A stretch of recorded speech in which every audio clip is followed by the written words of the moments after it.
السلام عليكم ورحمة الله وبركاته. ازيكم يا حبايبي؟ عاملين ايه؟ يا رب تكونوا بخير ان شاء الله. النهاردة هنعمل الكاتشب بطريقة سهلة وبسيطة زي ما بنجيبها من بره ويمكن اجمل كمان. اول حاجة معايا كوباية مية.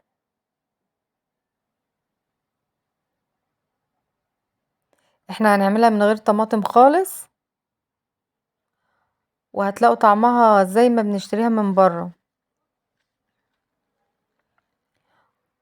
حطينا كوباية مية، هننزل عليهم بمعلقتين صلصة من البرطمانات العادية.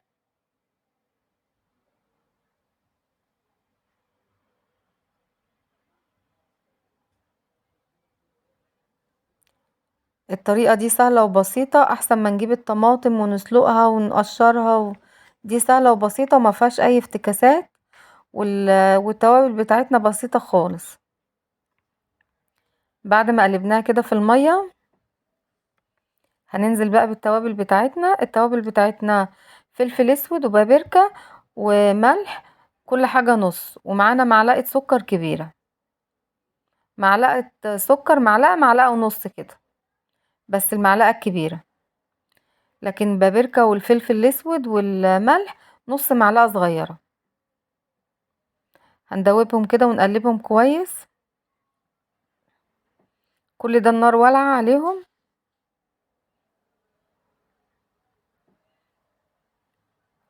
هندوبهم كده خالص.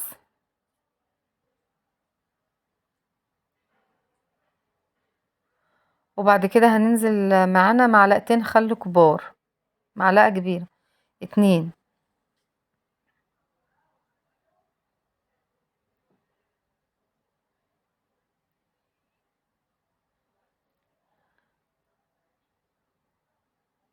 هننزل بيهم ونقلبهم كويس ونسيبهم بقى لما يغلوا معانا.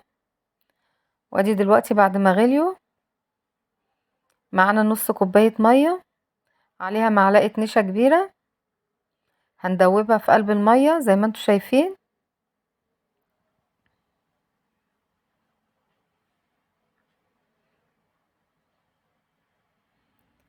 هندوبها كويس وبعدين ننزل بيها على الخلطة بتاعتنا.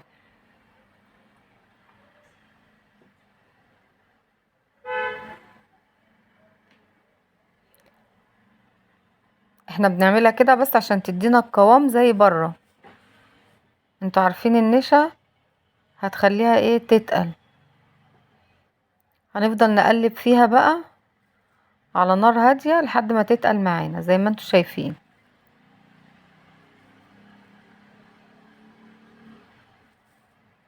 هنفضل نقلب لحد ما تدينا القوام اللي احنا عايزينه.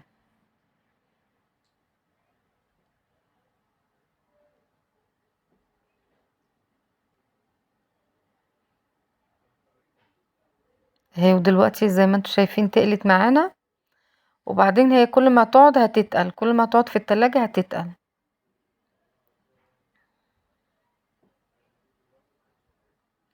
جربوها، ولو جربتوها فعلا هتلاقوها ما تفرقش حاجة عن اللي بنشتريها من بره واللي بناكلها في المطاعم. ويمكن كمان دي والله اجمل وانضف، كفاية اللي احنا عاملينها في البيت.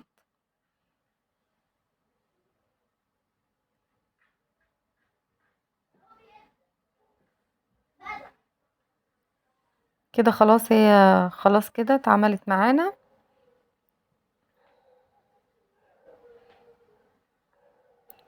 وده شكلها كده بعد ما حطيناها، زي ما انتوا شايفين القوام بتاعها وطعمها جميل. جربوها وان شاء الله تعجبكم. سلام عليكم.